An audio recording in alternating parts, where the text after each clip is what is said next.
Hey everybody, welcome back. This is going to be our second review of Powers number 10. I'm Dave Herndon. I'm David Comer. We had a few technical difficulties after we just gave this thing a brilliant review. And no, brilliant's not my word, I stole it off the back of the book. Once again, I gotta say, I love the cover. Yes. I love the artwork. As I said in the last review, it reminds me of the Men in Black. It reminds me of Mulder and Scully. It takes me right there, right into it. Right, because basically, for anyone who's watched Heroes, it's almost like the Horner and Glasses HRG kind of thing, where you've got, only this is more of a police thing, where you've got these detectives that investigate superpowered crimes, basically crimes involving either superheroes in some manner or form, supervillains, and Powers had a recently a nice long run. They're back. They're all new. This is number 10, published by Icon. Brian Michael Bendis is the author. He's the driving force behind Powers. Great writer. We love him dearly.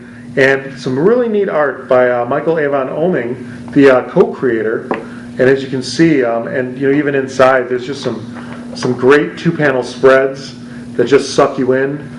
And obviously the writing itself is great.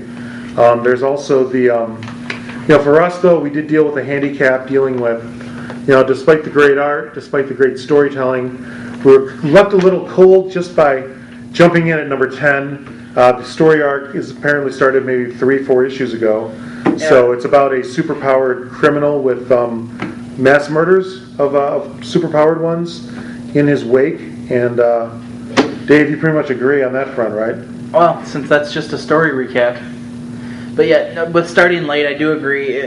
I really wish we had started at the beginning of the arc, because I don't know the main characters. I mean, obviously I don't care if I know the villain necessarily, but I don't even know the characters I'm supposed to be rooting for just yet. And I feel that really set me back a little bit. There's one character that dies in the issue, and I don't know, was he created for this issue? Was he a long-running character? I don't know. Right. I don't want to spoil. I'm not going to give you any hints of who that is. Because if you are a fan and haven't picked up number 10 yet, you're going to hate me if I'm like, hey, this guy died. Right. It's a throwaway character to me because he's in 10 pages, but to you, you've 9.5 issues in. Right, and there's also the fact that you've got this one thing that's the same is you've got Homicide Detective Christian Walker. What's different is now for Powers fans is he's got a whole new partner with, I believe, Enki Sunrise, who replaced, I believe it was Dina Pilgrim. So you've got kind of a transition there, and I believe at the start of this arc is when she was assigned to Christian Walker. So that was kind of the jumping off point in this current story. But I guess there's one more issue to go before this wraps up. But I mean, Dave, just jumping in as we were, dazzled by the art, dazzled by the writing, hard not to love the issue in some forms, even though we're, again, kind of jumping in midstream. I had to grade it a B. I think you agree? I agreed with you that it was a B, and again, I said that it probably should have been higher, probably would have been higher if I understood the complete backstory. And that's more my fault than the book's fault. It's our handicap. It's completely my fault, not more my fault, but I blame him. I was on vacation the week he picked these up. I had no say-so in picking them up. I also have to give him credit because I wouldn't have got it at all. I've always wanted to read Powers. I've been a casual fan over the years. So, but again, never really, always trying to look for graphic novels to pick stuff up in, but Powers, though, has always been something I've been interested in, and obviously Bendis' name sells itself. So, and I'm a big fan of creator-owned books in general.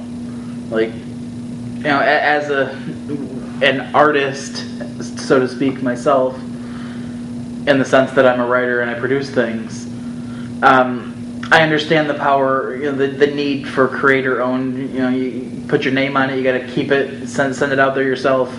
Don't sign it off to some corporate god. I know, obviously, also you're off the hamster wheel known as DC and Marvel, and sometimes creators feel quite stifled in that environment. As readers, you feel quite stifled just getting through some of the story arcs and some of the tales. Right. They can only do so much. You can't kill certain people. Don't get me wrong. I love Spider-Man. I love Batman. And the whole plethora of them. At the same time, though, they do get dated as tastes change and and things, and it becomes harder for creators to still dazzle readers when you're dealing with those constraints.